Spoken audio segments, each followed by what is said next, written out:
Ya estamos de regreso, esto es Contracorriente. Pedro Salinas me acompaña. Pedro, bienvenido. Gracias, Mariela. Bueno, tú sueles remecer a la iglesia. Tú tienes un tema con la iglesia. Pareciera que fuera una deuda no saldada. O es que sabes cosas o has vivido cosas que te llevan a escribir o a exorcizar ciertos demonios. Dos cosas. Yo pertenecí al Sodalicium Cristiane Vitae, que es esta organización peruana fundada por Luis Fernando Figari en el año 71. Estuve en los 80, me fui porque el celibato para mí era un tema pues imposible. No me sentía feliz, me sentía encerrado, que mi libertad estaba coartada y en fin. Además, una de las reglas te dice que el espíritu de independencia es muerte para la comunidad, ¿no? Y ya estaba harto de pedir permiso para todo y que todos pensáramos igual, porque ahí el pensamiento único, aun cuando no lo digan así, es casi, pero una realidad, ¿no? ¿Para qué tenías que pedir permiso? ¿Para todo? O sea, si vas a salir, tienes que pedir permiso. Además, bueno, y esa era en mi época. Después, ahora van de a dos, ¿no? Para que se autovigilen. Para que no hagan, por ejemplo, ¿qué cosa? No tengo la menor idea.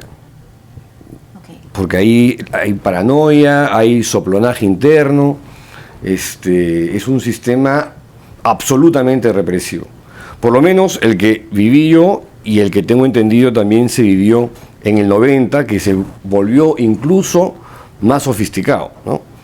Donde si en mi época violaban la correspondencia, porque en mi época no había internet, en épocas posteriores han comenzado a revisar las computadoras de los militantes, e incluso dicen que hasta hackean, ¿no? Hay testigos, ¿ah? O sea, no estoy inventando. Bueno, y yo para hacer un exorcismo personal y sacármelos de la cabeza y no volver a tener a esta gente dando vueltas en mi cabeza, escribí una novelita muy mal escrita que se llamaba Mateo 10, ¿de verdad? O sea, te estoy diciendo la verdad. Pero claro, la historia era buena y digamos se mediatizó, ¿no? Y a partir de ahí yo me convertí, si ya al salirte te conviertes en un traidor, al escribir Mateo 10 me convertí en el enemigo, ¿no? Pero después has escrito otro libro. Claro, ¿qué pasó? Pasó al revés de lo que yo quería. O sea, en vez de sacármelos de encima, ocurrió lo contrario. Porque comenzó a buscarme gente que yo no conocía, a contarme historias del Sodalicium que yo no conocía. Algunas que tenían que ver con abusos sexuales de Luis Fernando Figari, y que me buscaron, por ejemplo, dos personas en dos momentos diferentes para decirme lo mismo, y yo no les di crédito, porque yo les dije, oye, yo he estado adentro, he vivido en las comunidades, he visto, digamos, cosas bien raras, digamos, porque en el Sodalicium todo es raro, aunque para ellos hay cosas que son como normales, que para el resto de los mortales no, pero en fin,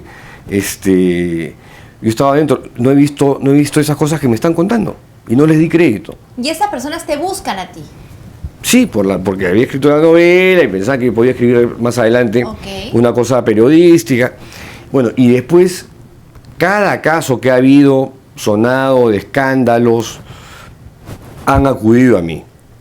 Familiares de personas involucradas, sodalites involucrados en cosas extrañas, gente que se ha sentido perjudicada de alguna manera por el Sodalicium. Y bueno, ya, eso lo asumí como un karma. Me salió al revés, no fue un boomerang la novela. Pero a fines del 2010 me busca una persona que yo conocía de los tiempos en que fui sodalite y que no veía hacía tiempo, y me dice dos cosas. Justo, esto era noviembre de 2010, en octubre habían levantado la causa, así se llama, del proceso de beatificación que pensaban iniciar para santificar a Germán Doig, que era el número 2 de la institución, el delfín de Figari, el discípulo preferido de Figari, el paradigma del sodalite, el modelo para todos los sodalites, y que había muerto 10 años atrás. ¿Y lo habían levantado por? Porque, la versión oficial, porque no había alcanzado las virtudes heroicas. ¿Y la verdad era? Que había abusado sexualmente de menores, de subalternos suyos. Entonces, esta persona me dice, oye, el 8 de diciembre suele ser el aniversario del Sodalicium,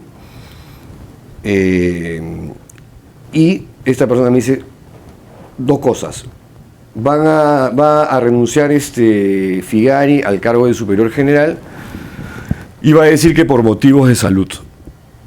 Pero la verdad está relacionada con Germán. Entonces, bueno, nos reunimos para tomar un café, porque me dio curiosidad el tema, y me dice que en realidad a Germán le estaban levantando la causa, claro, porque no había alcanzado las virtudes heroicas, pero había una verdad más cruda, y era que había abusado sexualmente de sus discípulos o sus dirigidos espirituales. Y entonces yo, que había conocido a Germán, le dije, no le creí, como no le creía a las otras personas que me dijeron que Figari era un abusador. ¿Por qué lo creíste? Porque yo conocía a Germán Doig. Germán Doig me parecía una buena persona, un tipo carismático, un tipo inteligente, incapaz de líder. hacer una cosa así. No me lo imaginaba para nada, con una doble vida. En la que a través de técnicas de seducción medias extrañas, además que no se dan de un momento a otro, o sea, trabajan a los chicos desde niños, claro, años, y hay un momento en el que como que los testean, los sondean, les hacen una prueba, y si cruzas la raya, caíste, ¿no? En la boca del lobo. Los testimonios que aparecen en el libro sobre abusados sexuales son bastante gráficos, y otros que te cuentan situaciones raras, extrañas, que tienen connotaciones sexuales, apuntarían a que eso se convirtió en una suerte de método o sistema, ¿no? Ahora, pero se aparecen estas personas y tú dices... No, esas dos personas fue en el 2002. Okay. Esta última, te digo, es en el 2010. Entonces me dice lo de Germán y los abusos sexuales, y le digo, no, o sea, no hay forma. Ahí alguien estará diciendo eso para difamarlo, ¿no? Aprovechándose que Germán está muerto, qué sé yo. Y esta persona me dice, Pedro, créeme, porque yo fui víctima de Germán. Y yo me quedé mudo. O sea, porque además te dicen eso y tú no sabes cómo reaccionar. Claro. O sea, me quedé como un idiota, como un tarado que no sabía qué decir, y de pronto esta persona, como un volcán en erupción, comenzó a contarme cosas que no le había preguntado: cómo, dónde, cuándo, de qué manera. Y yo por dentro decía, por favor no me cuentes, porque de verdad que fue muy fuerte, muy fuerte. Y al final le dije, bueno, ¿en qué te puedo ayudar? Claro, o sea, ¿por qué me estás contando esto? Y él me dice, tú eres la segunda persona a quien se lo cuento. Y yo de curioso le digo, ¿y quién fue la primera? La persona que ha hecho la investigación internamente y ha encontrado varios casos de abusos sexuales perpetrados por Germán. ¿Y esa persona que había hecho la investigación internamente era un Sodalicium? Una persona de la familia del Sodalicium que, paradójicamente, era una mujer de la rama femenina del Sodalicium, a quienes llaman las fraternas. Rocío Figueroa. Rocío me busca con otra persona de la institución. ¿De la misma institución es que Sí. Porque, claro, yo no me he inventado absolutamente nada. No, me refiero a que podrían ser disidentes, ¿no? O sea, gente que se salió y que te contó esto y que tú no hubieras tenido oportunidad de contrastar nada, pero me estás diciendo que una persona que forma parte de la institución y que hizo una investigación interna descubre esto y se reúnen contigo. Sí. Porque yo le digo, bueno, ¿y qué quieres que haga ahora? Me dice, quiero que te reúnas con esta persona, porque esta persona lo que quiere es que se diga la verdad, porque la verdad hasta ese momento, y la querían dejar así, era que Germán Doig ya no iba a ser santo porque no alcanzó las virtudes heroicas. Y como en el Sodalicium la mayoría no pregunta ni cuestiona, Dijeron, ya, pucha, qué pena, ¿no? Y ahí quedó, ahí murió el payaso, colorín colorado. Y la verdad era otra, más truculenta. Y cuando me dicen el nombre de la persona, yo, después de Mateo 10, como te comentaba, de traidor, pasé a convertirme en el enemigo.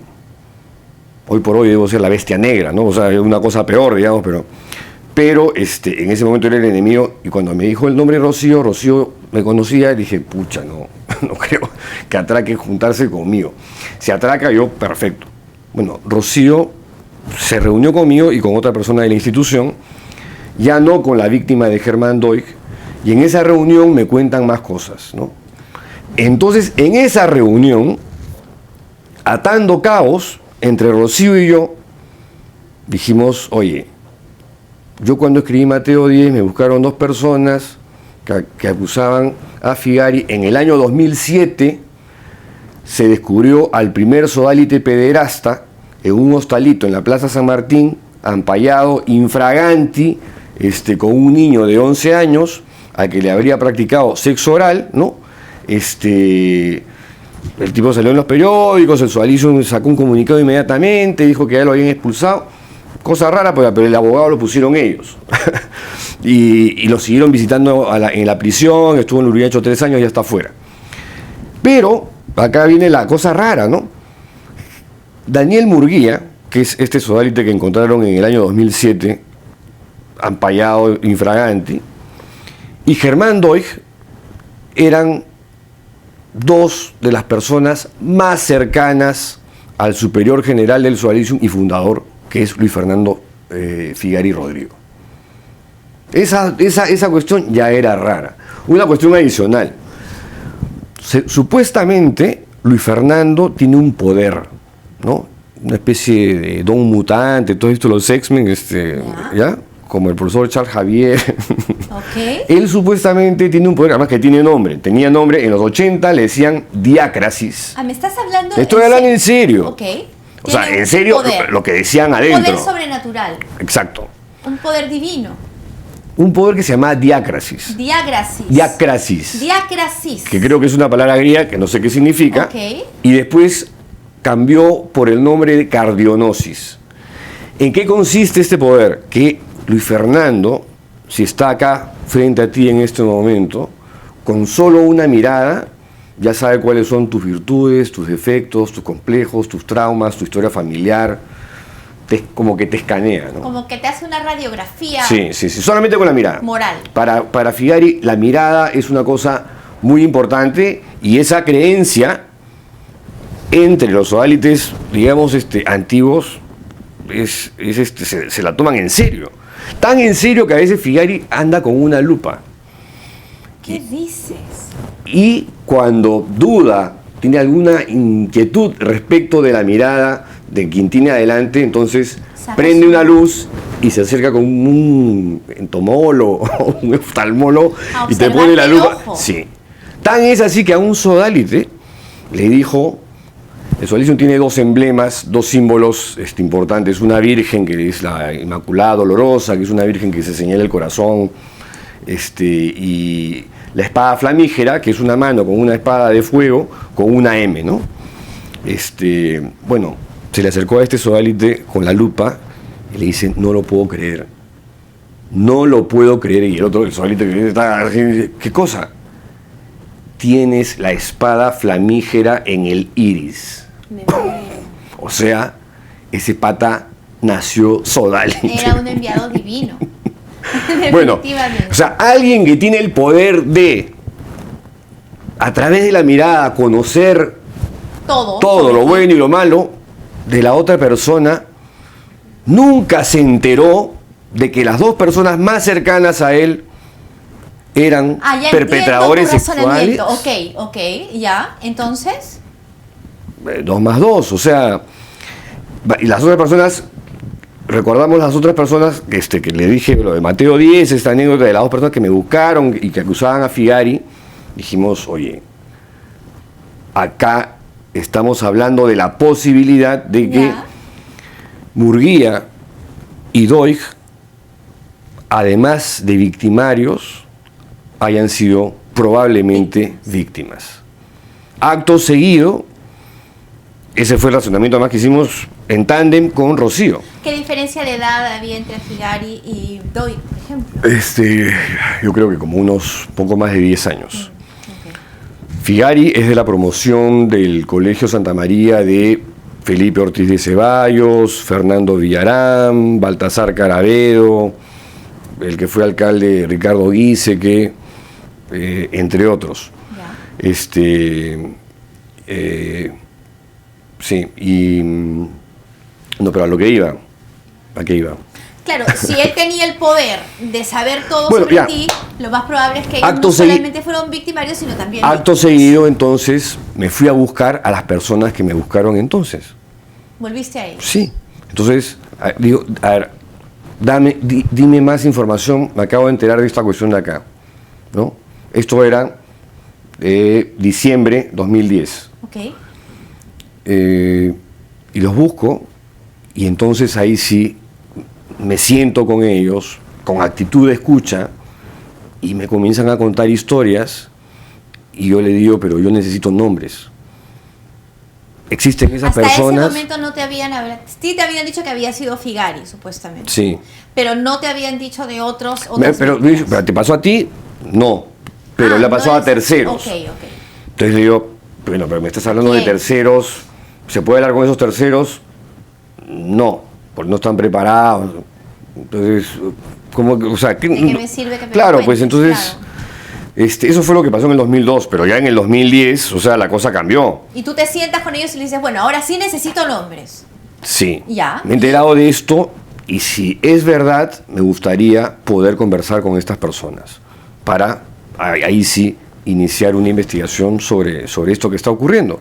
Para esto, el Soalicium y toda la opinión pública vinculada al Soalicium tenía entendido que Germán seguía siendo, pues no había alcanzado las virtudes heroicas y en consecuencia no era santo. Entonces tuvimos que, ahí convoco a Paolo Lugas para que me ayude en la investigación, y no solamente en la investigación, sino en el trabajo en el camino, ir revelando estas verdades que iban a ser parte de la historia de la investigación. Entonces filtramos la información de Germán a Diario 16 y a la revista Caretas, que fueron las que destapan. ¿Por qué era necesario filtrar esa información? Porque si no, hasta el día de hoy, Germán Doig sería una persona que tuvo una vida ejemplar y que no pudo ser santo, el sexto santo del santoral peruano, porque no alcanzó las virtudes heroicas. Okay, ya. O sea, el Soalicium quería encubrir y tapar esta historia de Germán. Que ganar tiempo, también me refiero, porque tú podrías haber guardado esa información. No, sí, claro. Pero lo que necesitaban era también ir soltando esto por un tema de ir desinflando, ir preparando el terreno, porque era una urgencia que tenían estas personas de la institución que me estaban pidiendo, por favor, ayúdanos con esto. Y dije, bacán, yo hago esto, pero trabajemos juntos en esta investigación. Bueno, resulta saludable el hecho de que la misma gente de la institución del Soalicium te haya convocado prácticamente y te haya dicho, oye, por favor, ayúdanos, ¿no? Sí. Malo hubiera sido que hubieran negado la realidad y te hubieran cerrado la puerta y no hubieran querido saber. No, claro, o sea, en este caso no es que la gente tiene una obsesión con la iglesia. La historia me buscó a mí. Yo no busqué la historia. Bueno, pero eso es simplemente me reventó en la cara de la forma más inesperada y dolorosa, porque esta persona era una persona que yo conocía y a la que le tengo mucho aprecio, ¿no? Y cuando te cuenta esto, es bien difícil que mantenerte impertérrito o, no sé, como que no te importara, indolente o qué sé yo. O sea, la historia te conmueve, o sea, y te indigna. Sí, claro. Sé que hay dos hermanos que han sido víctimas de este señor Figari, ¿o no? Tengo entendido que formaron parte de un reportaje de investigación, que fueron parte de un testimonio. En todo caso, no son las personas a las que tú has entrevistado. A ver, en el libro tiene tres partes. La primera es la parte histórica, te cuento la historia del Soalicium, que no conocen ni siquiera ellos. Okay. porque Figari ha contado historias sobre su infancia y sobre la historia del socialismo que no se ajustan a la realidad, por lo menos no a la que yo he confrontado con mucha gente en estos 4 años y medio. Te cuento un poco lo que creen, la literatura inicial, la formación fascista, que era incipiente y originaria en los momentos, por lo menos hasta los años 80. Y la segunda parte recoge 30 testimonios y la última hay un epílogo que hace Rafa León, que resume muy bien el espíritu de la investigación. 30 historias lograste. Son 30 testimonios, de los cuales 5 son de abusos sexuales. Ya. ¿Y el resto? Uno señala a Germán Doig. Okay. Otro señala a otro sodalite que aparentemente el sodalicium habría encubierto a lo largo de un año y habría tenido encerrado en una casa en San Bartolo. Yeah. Eso no me lo cuenta una persona, me lo cuentan varias personas. Varias. Incluyendo una, que es la única de los 30 testimonios, que siente que su paso por el sodalicium fue como vivir en Disneylandia, ¿no? Digamos, yo le he tocado la puerta a muchísima gente, por lo menos a unos 50 exodálites. Yeah. Me respondieron 30. Otros hablaron conmigo off the record, no quisieron aparecer en la publicación. Y 3 testimonios acusan a Luis Fernando Figari, y los testimonios son, además de crudos y fuertes, son verosímiles y totalmente creíbles. Un dato adicional: yo tengo esos 3 testimonios, que son 3 entrevistas que aparecen en el libro que hice yo, pero esos 3 testimonios tienen cada uno un correlato que están en el Tribunal Eclesiástico del Arzobispado de Lima, que preside el padre Víctor Guapaya Quispe, de la familia del Opus Dei, y modera el cardenal Juan Luis Cipriani, y son denuncias escritas por ellos mismos, incluso donde abundan en más detalles que no aparecen en el libro. Yo he tenido estas demandas antes, o sea, en el marco de la investigación, las he podido insertar, pero ya era como para meterle más morbo y no me interesaba, digamos, el tema del morbo. Yo sabía que a los medios de comunicación lo iban a levantar por ahí, porque eso era, digamos, lo que más te impacta. Pero lo que yo creo que se debe subrayar es que el señalamiento de la mayoría de los testimonios lo que acusa es el maltrato psicológico, incluso como algo mucho más importante que el maltrato físico, que también lo hay, y hay unas cosas que he escuchado que, o sea, en mi época habían cosas muy fuertes, muy fuertes. A mí Figari una vez me quemó el brazo, por ejemplo, ¿no? ¿Por qué? Porque quería impresionar a un sodalite aspirante que quería entrar a vivir en comunidad y quería enseñarle lo rudos y lo recios que éramos ahí adentro, porque había que ser pues mitad monjes, mitad soldados, ¿no? ¿Y te quemó el brazo con qué? Con una vela. Entonces me dijo: Pedro, pon el brazo sobre la flama, ¿no? Hasta que yo te diga, basta. Y el basta se demoró un montón, y además, claro, como esto era una orden de Figari para impresionar a tú no podías pestañear o poner cara de dolor, porque si no sabías que venía algo peor, ¿no? Ahora tú puedes decir: oye, pero este tipo es medio retrasado mental, ¿cómo permite que le hagan eso? Bueno, es que te lavan el cerebro, pues, te formatean durante varios años y te conviertes en un talibán. Yo era un fanático, un fascista, eso era en el sodalicium. Porque en mi época ser sodalite era sinónimo de ser fascista, de ser fanático, de ser talibán.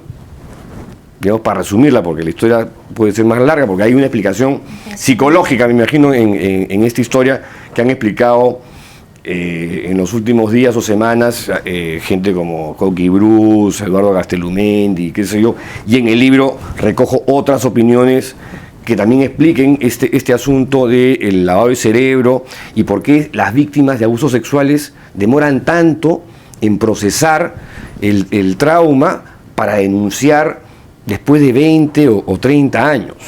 Es como un despertar tardío. Sí, además que no ocurrió acá, ocurrió en el 2010 con el caso del chileno Fernando Caradima, que abusó también de todos, un cura pituco de Vitacura, que abusó de todos los chiquillos que tenía a su cargo, y ocurrió también en el caso del mexicano Marcial Maciel, que cuyos abusados o víctimas denunciaron cuando tenían 60, 65 años. Los de Caradima denunciaron a los casi 50. Estos, digamos, también se han demorado muchísimo en procesar la historia y, claro, todavía no se atreven a dar la cara y quieren mantener sus nombres en reserva. Entonces, esas 3 demandas se presentaron a lo largo del año 2011 a este tribunal eclesiástico. Y hace 3 semanas me encontré con una de las víctimas y le pregunté y me dijo, hasta el día de hoy han pasado 4 años y no he recibido ninguna llamada de alguna autoridad eclesial peruana ni vaticana, porque esas demandas en algunos casos también se elevó a Roma. Y el Sodalicium en el año 2014, a través de su vocero de entonces, Erwin Scheuch, salió a decir que por si acaso la institución no ha recibido ninguna denuncia como tal y tampoco contra ninguno de sus miembros, ojo. Y yo no tengo por qué no creerle a Erwin Scheuch. Ahora, o sea, yo digo, no sé. Está encarpetado. No sé. Habría que preguntarle al cardenal Juan Luis Cipriani, que hasta el día de hoy yo creo que debería decir algo sobre el tema, porque me parece algo que le compete, ¿no? Que tiene que ver con sus fueros. Aquí no estamos hablando de artículos de opinión en el diario El Comercio, aquí estamos hablando de abusos sexuales perpetrados por un líder religioso de una organización católica importantísima, que está presente en muchos sitios. En muchos hogares. Y en muchas empresas, y en muchas instituciones. Digo. Sí, por cierto. Ahora, la pregunta que se cae de madura es, ¿qué pasa con una institución que puede haber hecho un mea culpa? Porque seguramente al llamarte a esta chica Rocío y pedirte que por favor ayudes en la investigación, demuestra, digamos, un gesto de grandeza, ¿no? Porque el decir, caramba, al interior de mi institución está pasando esto y lo voy a aceptar y voy a aceptar. Claro, pero a esta chica le hicieron la vida imposible, resistió todo lo que pudo. Figari esparció el rumor de que Rocío Figueroa se había vuelto loca, la mandó a Roma, no permitió que regresara a Lima por ningún motivo.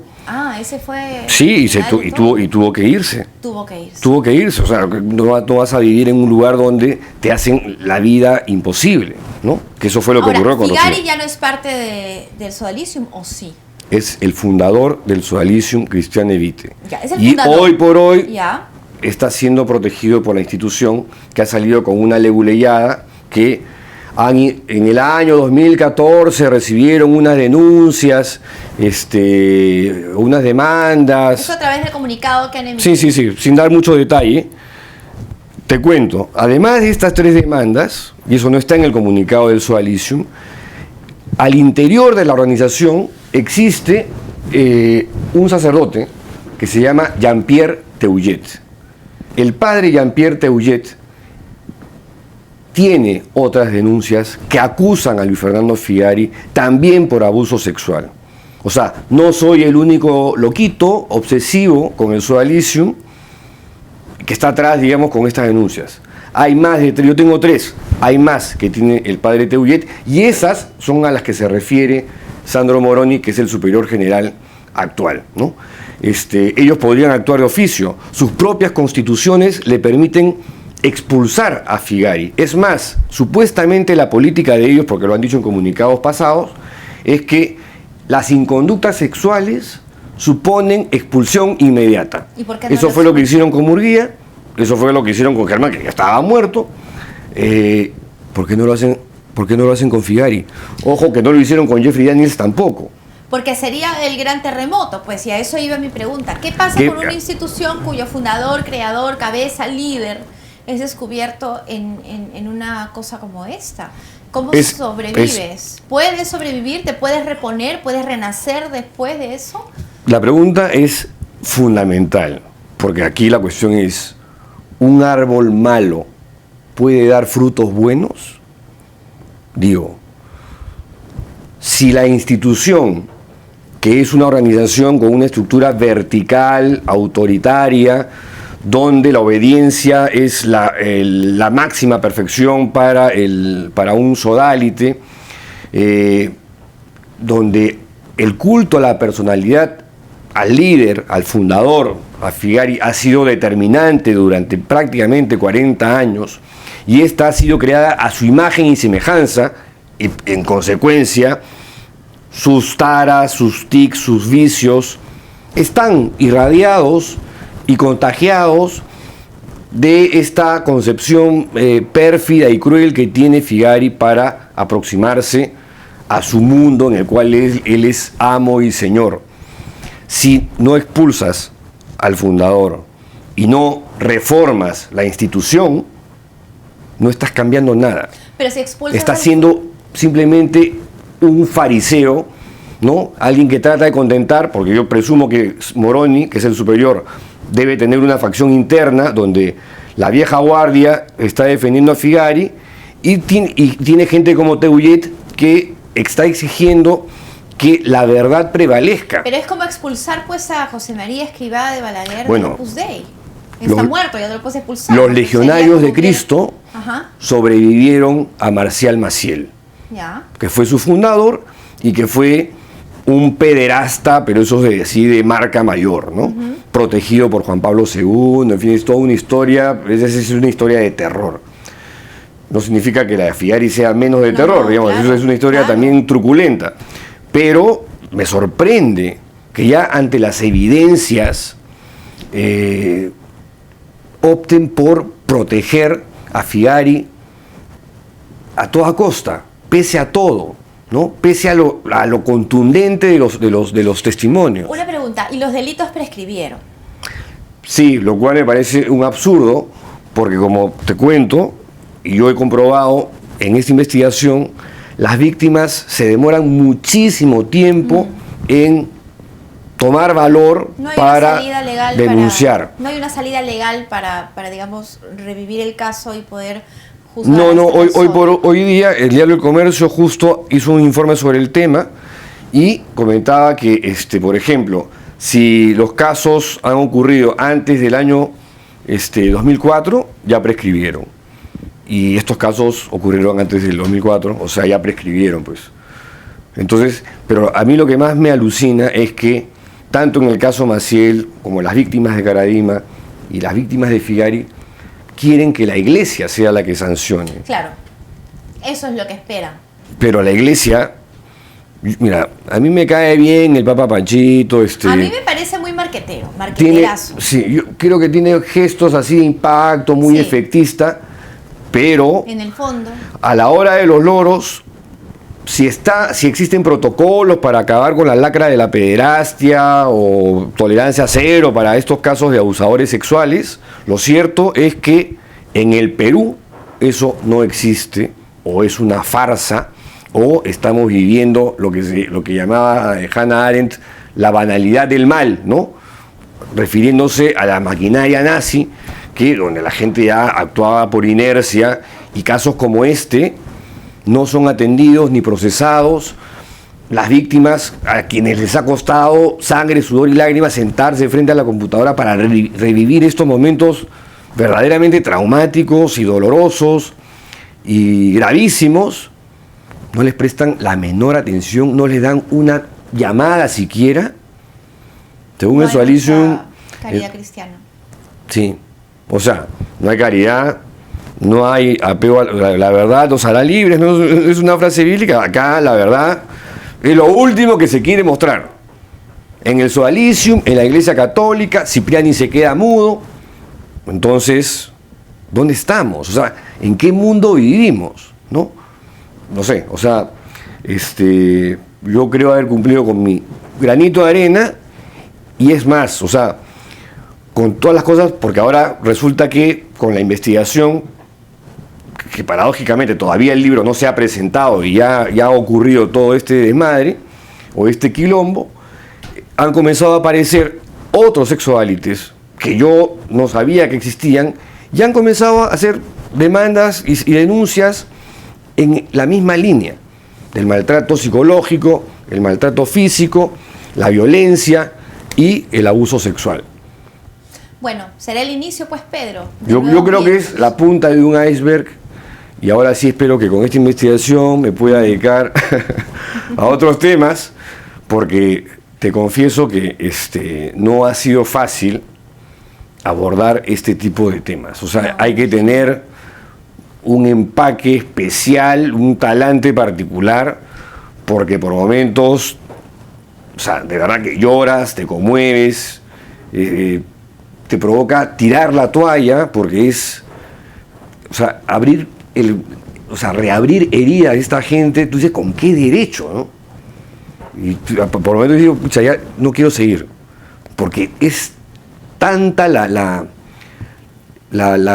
pena, la tristeza que ves en esta gente, y ves a este tipo protegido por su institución y no pasa nada, te indigna. Claro que sí, Pedro, gracias por venir. No, gracias a ti, Mariela. ¿Cuándo se presenta el Y libro? gracias Mañana. acá a Capital por la apertura. No, aquí, esto es contracorriente, así se llama el programa. ¿Ah? Ahora Hoy entiendo día le has dado total sentido al nombre de tu programa. Yo lo sé. Te felicito. Gracias, Pedro, por venir. Gracias a ti. ¿Y cuándo se presenta el libro? ¿Mañana? Mañana a las 7 de la noche, en el lugar de la memoria, el ingreso es libre. Excelente, que vaya muy bien.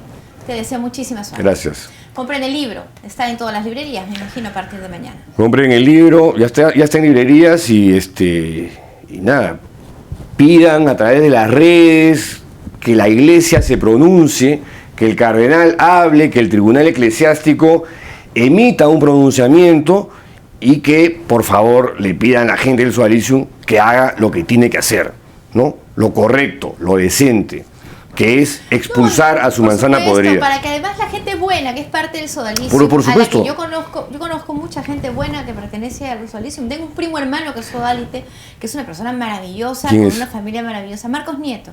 Ya, sí lo conozco. Que es un chico, bueno, es mi pariente, es mi primo. Y es una persona buena, que sé que ha estado la mayor cantidad de gente del Sualicium que yo he conocido es gente buena. Así es. El problema